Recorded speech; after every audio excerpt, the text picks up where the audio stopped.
Dear students, कल तक हमने पढ़ लिया था। हम कुछ विद्युत क्षेत्र की तीव्रता हम निकाल रहे थे। गाउस के नियम के अनुप्रयोग में हमने देखा था कि किस टाइप से हम विद्युत क्षेत्र की तीव्रता निकालते हैं, और सभी के लिए जिसमें हमने 2 पॉइंट पढ़ लिए थे। एक तो अनंत लंबाई का एक तार था, उसके कारण विद्युत क्षेत्र की तीव्रता निकाली थी, और एक हमने देखा था कि किस टाइप से एक अचालक परत ली थी, उसके कारण विद्युत क्षेत्र की तीव्रता निकाली थी। तो सिंपल सा पॉइंट होता है, खाली गाउस का नियम आपको लागू करना होता है। सबसे पहले आप देखिए कि विद्युत फ्लक्स की परिभाषा क्या है, कौन सा आवेश वितरण काम में लिया जा रहा है। फिर हम उसके बाद में गाउस का नियम लगा करके सीधा कैसे इसकी वैल्यू निकालते हैं, उसको 3 प्रश्नों में डिवाइड करके। ठीक है, तो उसी प्रकार से नेक्स्ट पॉइंट आपसे पूछा भी गया था कल कि अनंत विस्तार के कारण यदि अचालक की बजाय चालक परत दे दी जाए तो क्या फर्क पड़ेगा इसके ऊपर। तो हमने देखा था, कुछ का आंसर आया था और बिल्कुल सही था। और उसमें क्या होता है, चालक और अचालक में मुख्य फर्क क्या होता है। तो देखिए, सिर्फ नाम का ही फर्क है कि अनंत विस्तार की समरूप आवेशित चालक प्लेट दे दी गई, जबकि कल अपने पास जो था वो एक अचालक प्लेट थी। तो दोनों में मुख्य डिफरेंस क्या होता है, ये मैंने आपको कल बताया था कि चालक जो होता है उसके अंदर आवेश जो होता है उसके भीतर स्थित नहीं होगा। इसके बाद में हम गोले के बारे में पढ़ेंगे, तब आपको मैं विस्तार से बताऊंगा कि किस टाइप से चालक गोले के अंदर आवेश उपस्थित क्यों नहीं होता, जबकि अचालक के अंदर जो आवेश है वो उसके पृष्ठ के भीतर भी स्थित होता है और पृष्ठ के बाहर भी स्थित होता है। उसी प्रकार से यदि अनंत विस्तार की समरूप आवेशित चालक प्लेट के कारण हम निकालना चाहते हैं तो चालक पृष्ठ के अंदर आवेश उपस्थित नहीं होगा, और जहां पर, क्योंकि विद्युत क्षेत्र का जो जनरेशन होता है वो आवेश की उपस्थिति के कारण होता है, यदि अंदर आवेश उपस्थित नहीं है तो विद्युत क्षेत्र भी जनरेशन नहीं होगा। तो आइए इस पॉइंट को समझते हैं कि किस टाइप से इसके निकालेंगे। तो अनंत विस्तार की समरूप आवेशित चालक प्लेट के कारण विद्युत क्षेत्र की तीव्रता निकालना चाहते हैं, तो सबसे पहले एक चालक प्लेट लीजिए। तो हम एक चालक प्लेट ले रहे हैं और इसमें बताया था कि आवेश जो होता है वो पृष्ठ के ऊपर वितरित रहेगा, न कि पृष्ठ के भीतर। तो यहाँ पर पृष्ठ के भीतर कोई आवेश उपस्थित नहीं रहने वाला, और आपको पता है कि इसका जो फैक्टर आने वाला है वो कोस थीटा का ही फैक्टर आएगा, क्योंकि साइन थीटा वाले फैक्टर एक दूसरे को क्या कर देते हैं, नष्ट कर देते हैं। अब इसके अंदर बीच में यदि हम आवेश वितरित किया गया है तो कहाँ पे आवेश वितरित किया गया है, ये आवेश जो है इसके पृष्ठ पर वितरित किया गया है। अतः वितरण कौन सा आएगा, वितरण आ जाएगा, कौन सा वितरण आने वाला है, ये पृष्ठीय आवेश वितरण। ठीक है, तो पृष्ठीय आवेश वितरण के बारे में देखते हैं क्या होता है। तो हम लिखेंगे जो कि आवेश कहां पर वितरित है, पृष्ठ पर वितरित है, पृष्ठ पर वितरित है। अतः पृष्ठीय आवेश वितरण, पृष्ठीय आवेश वितरण क्या होता है, आपको बताया था सिग्मा। ठीक है, सिग्मा इज इक्वल टू क्या होता है, समेशन क्यू अपॉन एस। ठीक है, क्योंकि ये पृष्ठ का जो सरफेस एरिया हुआ है एस, और पृष्ठीय आवेश वितरण को सिग्मा से दर्शाते हैं। टोटल आवेश हमने मान लिया समेशन क्यू है। तो यहाँ से यदि सिग्मा, हमें आपको पता है क्या करना है, समेशन क्यू का मान निकालेंगे तो कितना आएगा, सिग्मा डॉट एस। इसको मैं नंबर दे रहा हूं 1। अब क्या करना है, अब हम इसमें गाउस का नियम लगाएंगे। तो गाउस के नियम से हम जानते हैं, गाउस के नियम से, ठीक है, तो जैसे इसके ऊपर आवेश वितरित किया जाएगा तो हम एक पहले स्वेच्छानुसार एक पृष्ठ की कल्पना करते हैं। यहाँ पर मैं एक बेलनाकार टाइप का एक पृष्ठ ले रहा हूँ, इसके भीतर जो इसकी 3 अलग अलग स्थितियों को शो करेगा। ठीक है, एक तो मैंने स्थिति ले ली है S1 जो कि पृष्ठ के भीतर है और बाईं तरफ हम बोल सकते हैं। दूसरा पृष्ठ है ये S2 जो दाईं तरफ हो जाएगा, इधर से अपने अकॉर्डिंग दाईं तरफ, ये बाईं तरफ का हो गया, अंदर हो गया, और एक लंबवत फिर फेस लेते हैं इसका, ये वक्र पृष्ठ S3। ठीक है, विद्युत क्षेत्र हम देखते हैं इस तरफ ही होता है, तो इसके साथ ये जो घटक बनाएगा S2, ये पृष्ठ है, तो थीटा बराबर तो इसमें रहने वाला है 0 डिग्री। इसमें कितना रह जाएगा, थीटा बराबर 90 डिग्री, और इसमें थीटा बराबर 0 डिग्री रहेगा। लेकिन आपको एक चीज क्या ध्यान रखनी है, एक चीज इसमें ये ध्यान रखी जाएगी कि यदि थीटा बराबर 0 डिग्री भी ले रहे हैं, हम माने कि इस तरफ है 180 डिग्री भी ले जाए, तो उसमें फर्क क्या पड़ेगा, इसमें फर्क ये रहेगा कि यहाँ पर आवेश पृष्ठ के भीतर मौजूद नहीं है, और जिस पृष्ठ के भीतर आवेश मौजूद नहीं रहेगा तो वहां पर विद्युत क्षेत्र का फॉर्मूला जो होता है आप जानते हो क्या होता है, के क्यू अपॉन आर स्क्वायर। तो ये क्यू का मान यदि 0 है तो विद्युत क्षेत्र भी क्या हो जाएगा, 0। तो यहाँ पे S1 पृष्ठ के लिए हम देख सकते हैं कि विद्युत क्षेत्र का मान भी क्या हो जाएगा, 0 हो जाएगा। तो गाउस का नियम लगाइए। गाउस के नियम से हम जानते हैं कि विद्युत फ्लक्स का जो मान होता है, इलेक्ट्रिक फ्लक्स का जो वैल्यू होता है वो होता है पहले समाकलन में E डॉट ds बराबर summation q upon epsilon not होता है। ये पृष्ठ जो है वो S 3 पार्ट में डिवाइड है, S1 EDS cos थीटा लिख देता हूं मैं, फिर S2 EDS cos थीटा, फिर S3 EDS cos थीटा, और समेशन Q का जो मान है वो कितना है, sigma S upon epsilon naught. ठीक है, तो S1 S2 और S3 तीन पृष्ठ में इसको डिवाइड कर दिया हमने, तो तीनों को जोड़ देंगे तो टोटल पृष्ठ आ जाएगा। S1 के लिए हम कह रहे हैं, S1 पृष्ठ के लिए क्या कह सकते हैं कि S1 पृष्ठ के लिए थीटा का वैल्यू तो है कितना डिग्री, ये 0 डिग्री भी माने विद्युत क्षेत्र के साथ जो घटक बना रहा है 0 डिग्री है, लेकिन विद्युत क्षेत्र का मान क्या है इसके लिए 0। क्यों? क्योंकि ये पृष्ठ जो है वो इसके अंदर वाले पृष्ठ को शो करता है और चालक के अंदर कोई आवेश उपस्थित नहीं होता, और जिस चालक के अंदर आवेश उपस्थित नहीं होगा तो उस आवेश की अनुपस्थिति के कारण विद्युत क्षेत्र की तीव्रता का मान भी क्या हो जाएगा, 0 हो जाएगा। तो यहाँ से ये फर्स्ट कंडीशन है। फिर S2 पृष्ठ के लिए हम देखेंगे, तो S2 पृष्ठ के लिए क्या देखते हैं कि यहाँ पर थीटा की वैल्यू 0 डिग्री है, लेकिन E का मान 0 नहीं है। फिर S3 के लिए आप देख सकते हो थीटा की वैल्यू कितनी है, 90 डिग्री। ठीक है, तो जैसे ही आप इसमें ये वैल्यू रखने वाले हैं तो क्या इसके ऊपर फर्क देखने को मिलेगा, तो पहले वाले की तो वैल्यू हो जाएगी 0, क्योंकि E का मान क्या है, 0 है। फिर इसके बाद में देखिए प्लस में यहाँ पे लगा रहा हूं, E का मान 0 कर दिया हमने। ठीक है, दूसरे S में थीटा की जगह में 0 डिग्री रखना है, तो आएगा पृष्ठ S2 के लिए EDS cos 0 degree, plus S3 के लिए EDS cos 90 डिग्री बराबर क्या आ रहा है, sigma S upon epsilon not. मैं यहाँ पे एक बार छोटा लिख रहा हूँ, sigma S upon epsilon not, कुछ प्रॉब्लम है, sigma S upon epsilon not. तो यहाँ से आप देखिए इस cos 90 की वैल्यू जो होती है वो 0 हो जाएगी, खाली ये cos 0 का मान होता है 1, तो आप जान सकते हैं यहाँ से क्या बचने वाला है, E तो आ जाएगा बाहर, S2 पृष्ठ के लिए समाकलन हो जाएगा ds का बराबर आ रहा है sigma S upon epsilon not. यहाँ से ds का समाकलन होके आएगा S, तो E dot S is equal to sigma S upon epsilon naught, S से S कैंसिल हो जाएगा, और विद्युत क्षेत्र की जो तीव्रता है उसका मान आ जाएगा सिग्मा अपॉन एप्सिलॉन नॉट। ये इसका आंसर आ जाएगा विद्युत क्षेत्र की तीव्रता। तो आपने देखा दोनों में क्या डिफरेंस देख पा रहे हैं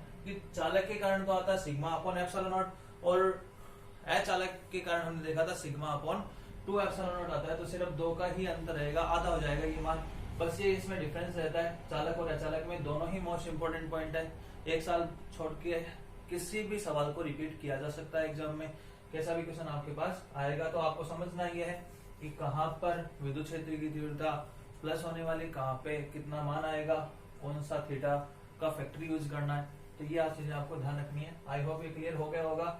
तो विद्युत क्षेत्र की तीव्रता, यदि आपसे पूछा जाए कि क्या अनंत विस्तार के समरूप आवेशित चालक प्लेट के कारण विद्युत क्षेत्र की तीव्रता का मान दूरी पर डिपेंड करता है, तो हम क्या कहेंगे, आंसर क्या होगा, नहीं, यहाँ पर कोई दूरी का फैक्टर नहीं आ रहा है, इसलिए दूरी पर डिपेंड नहीं करेगा, ये डिपेंड करता है सिर्फ आवेश वितरण पर।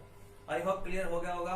तो ये तो पहला इसका ये टॉपिक हो गया। इसके बाद में अपने पास जो है हम चालक और अचालक गोलों की बात करेंगे, और इसके बाद में 2 टॉपिक और बचेंगे, तो ज्यादा चैप्टर नहीं है ये सेकंड वाला, तो ये भी पूरा होने वाला है। अभी भी जो लड़के नहीं देखे हैं इसको, वो जल्दी से इसको देख करके पूरा करें, जो काम बताया जा रहा है वो काम भी समय पर करते रहे, अदरवाइज पीछे छूट जाएंगे और फिर हमें मौका नहीं मिलेगा कि आपको दोबारा रिवाइज करवा सके, जिस टाइप से कोरोना बढ़ता जा रहा है उसके अकॉर्डिंग। ठीक है, पहुंच लेना। अब इसके बाद में देखिए नेक्स्ट पॉइंट जो अपना वो समरूप आवेशित गोलीय कोश के कारण विद्युत क्षेत्र की तीव्रता निकालेंगे। तो देखिए गोलीय कोश भी 2 टाइप के रहेंगे, एक तो चालक और एक अचालक। जैसा कि आपको बताया कि चालक गोले में आवेश जो है वो अंदर उपस्थित नहीं रहेगा सेंटर में, वो उसके पृष्ठ पे वितरित रहने वाला है, जबकि अचालक में आवेश जो है वो उसके पृष्ठ के भीतर रहेगा। तो हम सबसे पहले पढ़ने वाले हैं इसके अंदर समान रूप से आवेशित गोलीय कोश के कारण विद्युत क्षेत्र की तीव्रता निकालेंगे, लेकिन सबसे पहले हम चालक गोले के बारे में पढ़ रहे हैं। ठीक है, तो फर्स्ट कंडीशन है चालक गोले के लिए, चालक गोले के लिए, ठीक है, उसके कारण अपन निकालेंगे विद्युत क्षेत्र की तीव्रता। तो देखिए क्या होता है, एक हम गोला लेते हैं, गोली कोश ले लिया, जिसकी त्रिज्या जो है हम मान के चल रहे हैं यहाँ से, ये है r, ठीक है, ये इसका सेंटर हो गया। तो इसकी रेडियस जो है, त्रिज्या जो है वो कितनी है, r, और इसके ऊपर आवेश जो है समान रूप से वितरित किया गया है, ये इसके ऊपर हम आवेश दे रहे हैं। ठीक है, तो इसके ऊपर जैसे आवेश दिया जाता है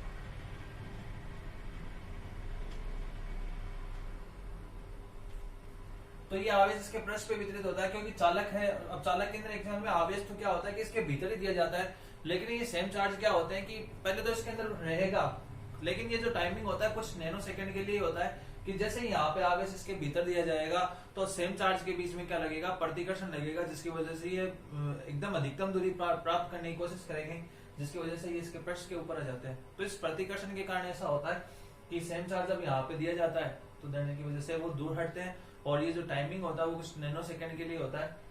हालांकि ऐसा नहीं कह सकते कि विद्युत क्षेत्र की तीव्रता का मान तुरंत ही इसके अंदर शून्य होता है, लेकिन वो जो टाइमिंग है वो धीरे धीरे बहुत स्पीड से जाने की वजह से इसका मान जो है वो शून्य माना जाता है। ठीक है, तो इसके अंदर आवेश जो है इसके पृष्ठ के भीतर नहीं रहेगा, पृष्ठ के ऊपर वितरित होता है। ठीक है, तो ये चालक गोला है, इसके ऊपर आवेश दे दिया। अब क्या होगा, सबसे पहले ये पृष्ठ है, ठीक है, इस पृष्ठ का जो हम जानते हैं सरफेस एरिया तो एस होता है, तो यहाँ पर हम लिखेंगे क्योंकि आवेश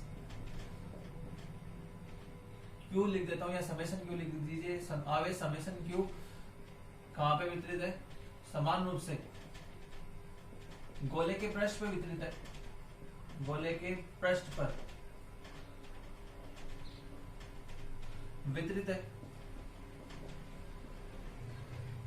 जिसकी त्रिज्या आप देख सकते हैं यहां से इसकी रेडियस कितनी है, कैपिटल आर। ठीक है, इसकी त्रिज्या जो है वो कैपिटल आर है। अतः पृष्ठीय आवेश वितरण, अतः पृष्ठीय आवेश वितरण हम देखेंगे। तो पृष्ठीय आवेश वितरण का तो मान आप जानते हो क्या होता है। पृष्ठीय आवेश वितरण किसे दर्शाते हैं, सिग्मा से, बराबर क्या हो जाएगा, समेशन क्यू बटा एस। तो यहां से समेशन क्यू का मान निकालेंगे तो क्या आएगा, सिग्मा डॉट एस। ठीक है, इतना तो काम करना ही है। अब आप एक चीज ध्यान दीजिए कि आवेश कहाँ वितरित किया गया है, ये आवेश इसके ऊपर, गोले के ऊपर वितरित है, तो मुख्य पृष्ठ वही काम में ले जाएगा जहां पर आवेश वितरित किया जाता है। तो जिसका इसका क्षेत्रफल क्या हो जाएगा, एस। क्षेत्रफल कितना हो जाएगा इसका, गोले का क्षेत्रफल होता है 4 पाई आर स्क्वायर, तो हम ऐसे भी लिख सकते हैं summation Q is equal to sigma dot 4 pi are square. Capital R लिया है, स्मॉल आर तो है ही नहीं अपने पास। ठीक है, तो मैं इसको दे रहा हूं नंबर 1। अब ये आवेश वितरित करने के कारण इसके चारों ओर एक हम ऐसा पृष्ठ मान लेते हैं, बोलिए पृष्ठ मानते हैं। तो इस अनुसार हमने कल्पना कर ली, इसके चारों ओर एक पृष्ठ लिया। ये पृष्ठ जो है वो कौन सा पृष्ठ कहलाएगा, गाउसियन पृष्ठ। ठीक है, और इसकी रेडियस हम मान लेते हैं कि इस बार वाले पृष्ठ की जो त्रिज्या है वो है स्मॉल आर। ठीक है, तो अब आप समझ पा रहे हैं कि 3 कंडीशन में हम इसमें विद्युत क्षेत्र की तीव्रता निकालेंगे। एक, गोले के बाहर, जब बिंदु P हम ऐसे कह देंगे गोले के बाहर स्थित हो। दूसरा, हम देखेंगे कि जब इसको P को हम इसके पृष्ठ पे ले आएंगे। और थर्ड कंडीशन हम ये देखेंगे कि जब इस P को हम इसके भीतर लाते हैं तो तीनों कंडीशन में क्या होगा, सेंटर पे क्या होता है। तो 4 स्थितियां कई बार सवाल में, ये बहुत बार एग्जाम में पूछा जाता है कि चालक गोले के कारण आप विद्युत क्षेत्र की तीव्रता ज्ञात कीजिए। 3-4 कंडीशन आपको दे दी जाती है और उसमें तीव्रता पूछी जाएगी। तो सिंपल सा काम करना है, पहले तो आवेश वितरण किया, फिर इसके चारों ओर हमने एक गाउसियन पृष्ठ बना लिया है जिसकी त्रिज्या है आर। ठीक है, तो अब हम विद्युत क्षेत्र की तीव्रता ज्ञात करेंगे। 3 स्थितियों में विद्युत क्षेत्र की तीव्रता ज्ञात करेंगे। जब फर्स्ट कंडीशन है, स्थितियां ले जा रही है अलग अलग। जब बिंदु P गोले के बाहर स्थित हो, गोले के बाहर स्थित हो। ठीक है, जब ये बिंदु P जो है वो गोले के बाहर स्थित होगा तो कंडीशन क्या कहती है कि स्मॉल r का मान बड़ा है किससे, r से। कह सकते हैं कि नहीं कह सकते, क्योंकि त्रिज्या है ये r, क्या इस कैपिटल R से बड़ी है या नहीं, इससे बड़ी है, इसलिए हम लिख सकते हैं कि स्मॉल r का मान ग्रेटर देन है किससे, r से। तो इस स्थिति में क्या होगा, आवेश वितरण तो हमने देख लिया। यहाँ पे लगाते हैं गाउस का नियम। तो गाउस के नियम से, गाउस के नियम से क्या कहेंगे हम, वैद्युत फ्लक्स का जो मान होता है वो phi e is equal to समाकलन में आता है e dot ds, e dot ds बराबर summation q upon epsilon naught. ठीक है, ये summation q upon epsilon naught रहेगा। तो फाई ई, तो ईडीएस को तो हम लिख देंगे ईडीएस कोस थीटा, क्योंकि फैक्टर हमेशा हर जगह कोस थीटा का ही आएगा। जैसे हम यहाँ पे भी घटक लेंगे तो इसका एक एरिया मान करके हम वही कोस थीटा वाला फैक्टर प्राप्त करेंगे, ईडीएस कोस थीटा। बराबर समेशन। अब इसमें एक ही पृष्ठ, आप ध्यान रखिए सारे पृष्ठ अलग अलग नहीं है, बस खाली कंडीशन हो सकता है कि थीटा की वैल्यू हम 90 डिग्री ले रहे हैं या 0 डिग्री ले रहे हैं, तो एक ही पृष्ठ के लिए देखा जा रहा है, संपूर्ण पृष्ठ बाहर वाले पृष्ठ के लिए, ठीक है। तो इस पृष्ठ के लिए हम देख रहे हैं, तो क्या होगा यहाँ से ईडीएस कोस थीटा आ गया, ठीक है, बराबर समेशन क्यू। समेशन क्यू का मान रखिए कितना है, sigma dot 4 pi are square upon epsilon naught, ठीक है। Sigma dot 4 pi are square upon epsilon naught आ गया, तो ये पाई ई का मान आया यहाँ से। अब इस ईडीएस कोस थीटा का अधिकतम मान कितना हो सकता है, क्योंकि आपको थीटा की दो ही कंडीशन मानी जा सकती है, एक तो 0 डिग्री पर, एक मैक्सिमम मान जो है जैसे 0 डिग्री पे आता है, और एक कम मान जो आता है वो 90 डिग्री पे आता है। तो अधिकतम मान के लिए जब हम देखेंगे कि इसका मैक्सिमम फैक्टर लिया जाए, तो ईडीएस कोस 0 डिग्री पर देखें तो वैल्यू कितना आएगा, sigma 4 pi are square upon क्या हो गया, एप्सिलॉन नॉट। इसमें से ई बाहर ले लेंगे, डीएस का समाकलन करेंगे तो ये आ जाएगा sigma dot 4 pi are square upon epsilon naught, ठीक है। फिर क्या होगा, इसके बाद की स्थिति देखिए, इसका समाकलन होकर के आएगा एस, तो E dot S is equal to sigma dot 4 pi are square upon epsilon naught है। अब क्या कहेंगे यहाँ पे, हमें देखना है कि इस s का मान कितना होगा। तो देखिए आप पृष्ठ कौन सा लेके चल रहे हो, गॉसियन पृष्ठ की बात चल रही है जिसकी रेडियस कितनी है, स्मॉल आर। तो इसका क्षेत्रफल कितना आएगा इस पूरे गोले का, बाहर वाले का, 4 पाई स्मॉल आर स्क्वायर। तो हम यहाँ पे लिख सकते हैं E dot 4 pi small R square is equal to sigma dot 4 pi are square upon epsilon naught. अब क्या कैंसिल आउट होगा इसमें से, तो देखिए 4 पाई से 4 पाई कैंसिल आउट हो जाएगा, ठीक है, बस ये कैंसिल होगा, आंसर क्या आ जाएगा अपने पास, यही लिख देता हूँ नीचे, जो ई का मान है वो क्या आने वाला है, sigma are square upon epsilon naught small R square, that is the answer, ठीक है। तो ये विद्युत क्षेत्र की तीव्रता आएगी कहां पर, पृष्ठ के कहा आने वाली है, बाहर वाली कंडीशन में। आई होप क्लियर हो गया होगा, सिंपल सा, खाली यहाँ पे आप गॉस का नियम लगाइए, समेशन क्यू का मान आप निकाल चुके हैं 4 पाई आर स्क्वायर, क्योंकि इस पृष्ठ की बात की जा रही है, तो ये इतना आने वाला है अपॉन एप्सिलॉन नॉट हो गया। फिर देखिए ईडीएस कोस कौन सा फैक्टर आएगा, क्योंकि बाहर वाले पृष्ठ के ऊपर आप देखना चाहते हो, तो इसकी मैक्सिमम वैल्यू के लिए हमने मान देखा, इसका समाकलन आ जाएगा एस, और ये एस बोला ही है, और इस गॉसियन पृष्ठ का क्षेत्रफल कितना हो जाएगा 4 pi small R square. Capital नहीं आएगा क्योंकि कैपिटल जो है इस पृष्ठ के लिए होता, ओके। तो यहाँ से ये मान आने वाला है इसका विद्युत क्षेत्र की तीव्रता। तो ये ध्यान रखना है, ये कहाँ आया है, ये हम कहेंगे आउटसाइड, ई आउटसाइड, बाहर वाले क्षेत्र का जो है sigma are square upon epsilon naught are square होता है, ठीक है। पोज करना एक बार, इसके बाद में देखिए नेक्स्ट कंडीशन, ये तो हमने इनसाइड आउटसाइड देख लिया, ठीक है। अब दूसरी कंडीशन लेता हूं, जब बिंदु P कहां पे स्थित हो, जब बिंदु P, ये जो बिंदु P आप बाहर ले रहे हो, उसको हम वही 3 अलग अलग कंडीशन देख रहे हैं, जैसे 3 पृष्ठ दिए थे पहले S1 S2 S3 वाले, उसी प्रकार से अलग अलग कंडीशन देख के रहे हैं कि कहां पर हम विद्युत क्षेत्र की तीव्रता ज्ञात कर सकते हैं। 3 ही कंडीशन रहेगी, या तो पृष्ठ के बाहर, या पृष्ठ पर, या पृष्ठ के भीतर, 3 ही स्थितियां हो सकती है इसमें। तो जब बिंदु P कहां पर स्थित हो जाए, पृष्ठ पर स्थित हो, पृष्ठ पर स्थित हो, तो क्या होगा, अब इस बिंदु P को यहां से उठा करके आप कहां ले आओ, इसके पृष्ठ पे ले आओ, ठीक है। जैसे मैंने इस पृष्ठ पे ले आए, ये बाहर वाला पृष्ठ हट जाएगा, इसको हटा दीजिए, तो ये हटते क्या होगा, ये यहां पर आ गया इस पृष्ठ पे, तो स्मॉल आर जो है वो स्मॉल आर ये था पहले, तो आप देख सकते हो कि स्मॉल आर का मान किसके बराबर हो गया, कैपिटल आर के। तो इस स्थिति में हम लिखेंगे, इस स्थिति में small R is equal to क्या हो जाएगा, कैपिटल आर, क्योंकि पृष्ठ पर दूरी सेम ही रहेगी, ठीक है। अब क्या होगा, जब स्मॉल आर बराबर कैपिटल आर हो गया, तो जहां पे देखो आपने ये रिजल्ट निकाला है, उसमें आपको क्या करना है, स्मॉल आर की जगह आपको क्या करना होगा, कैपिटल आर करना है।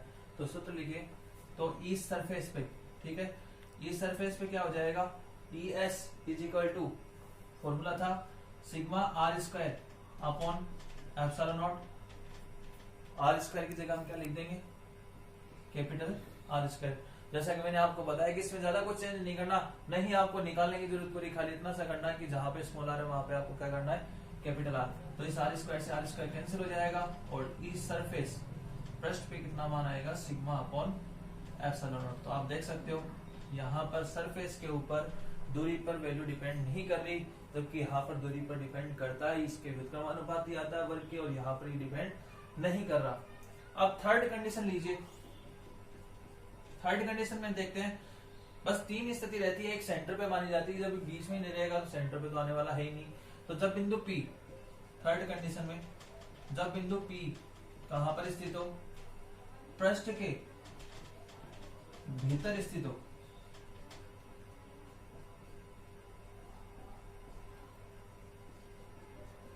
अब देखिए इस कंडीशन में हम बिंदु P को क्या लेके जा रहे हैं, पृष्ठ के भीतर लेके जा रहे हैं। तो मान लीजिए कि आप इस बिंदु P को बाहर की बजाय यहाँ ले आए, तो इसके भीतर ले आने से क्या होगा, ये दूरी हम मान लेते हैं स्मॉल r है। तो इसके अंदर क्या आवेश उपस्थित है, उपस्थित नहीं है। तो आवेश उपस्थित नहीं होगा तो क्या विद्युत क्षेत्र उपस्थित होगा, क्योंकि आपको बताया था कि आवेश या आवेश के समूह के कारण ही किसका निर्माण होता है, विद्युत क्षेत्र का निर्माण होगा। तो जब यहाँ पर आवेश ही उपस्थित नहीं रहेगा, कोई केंद्र पे आवेश उपस्थित नहीं है, तो यहाँ पर इसके भीतर विद्युत क्षेत्र की तीव्रता क्या हो जाएगी, 0। तो हम कहेंगे क्योंकि भीतर कोई आवेश उपस्थित नहीं है, भीतर आवेश उपस्थित नहीं है, आता है, विद्युत क्षेत्र की जो तीव्रता हो जाएगी इनसाइड, वो क्या हो जाएगी, 0। और ये इसका क्या हो जाएगा, आंसर। और केंद्र पे यदि पूछा जाए तो ये आप देखिए इसमें r को भी 0 कर दीजिए। तो यदि स्मॉल r को 0 करोगे तो आप देख सकते हो यहाँ पे है ही नहीं आवेश इसमें भी, तो इसमें भी क्या हो जाएगा, 0। आई होप क्लियर हो गया होगा। और कई बार इसके अंदर एक इम्पोर्टेंट 1 नंबर का क्वेश्चन जो है वो इसका पूछा जाता है ग्राफ, ये 3 नंबर का क्वेश्चन आएगा यदि आता है तो कंप्लीटली है। यहाँ से आप मान के चलिए कि पहला और दूसरे चैप्टर में से एक क्वेश्चन जो है वो आपको मिल जाता है एग्जाम में, 4 नंबर का लेके आएगा क्वेश्चन टोटल, जिसमें से 3 नंबर का क्वेश्चन तो खाली टॉपिक के बेसिस पे दे जाता है कि क्या होगा। और कई बार एक साथ न्यूमेरिकल पूछ लिया जाता है 1 नंबर का। अब की बार जो सवाल पूछा गया है वो मैं आपको थोड़ी देर बाद में बताऊंगा, या फिर हम कल देखेंगे कि क्या सवाल जो है वो एग्जाम में पूछा गया था इस साल। तो ये आपको ध्यान रखना है, तो सिंपल सा है। अब इसका एक इम्पोर्टेंट फैक्टर हम इसका ग्राफ और देख लेते हैं क्या आता है। तो आप देख सकते हो, मैं इन पॉइंट को एक साथ लिख रहा हूँ, एक बार आप एक बार नोट कीजिए इसको, पॉइंट को स्टॉप करना।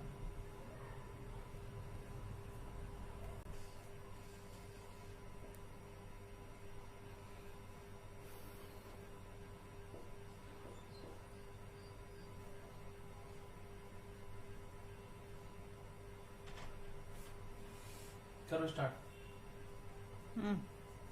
अब देखो इसके अंदर अब हम इसका ग्राफ, कई बार 1 नंबर का जो सवाल जो है इसका सिर्फ ग्राफ पूछा जाता है कि क्या इसका ग्राफ होगा, तो वो समझिए। अब देखो हमने 3 वैल्यू निकाली इसकी, एक तो आउटसाइड देखा था sigma are square upon epsilon naught small R square आता है, E is sigma upon epsilon naught आता है, इनसाइड आता है 0। तो हम स्थिति जो देखेंगे वो इसके अंदर से देखते हैं, अंदर से बाहर की ओर जब चलेंगे तो हमें देखना है कि इसका दूरी पर डिपेंडेंस कैसा आता है। 1 नंबर का सवाल जो है आपको ग्राफ में कई बार बहुत बार ऐसा सवाल जो है देखने को मिलेगा एग्जाम में। तो क्या इसका ग्राफ आने वाला है वो समझिए।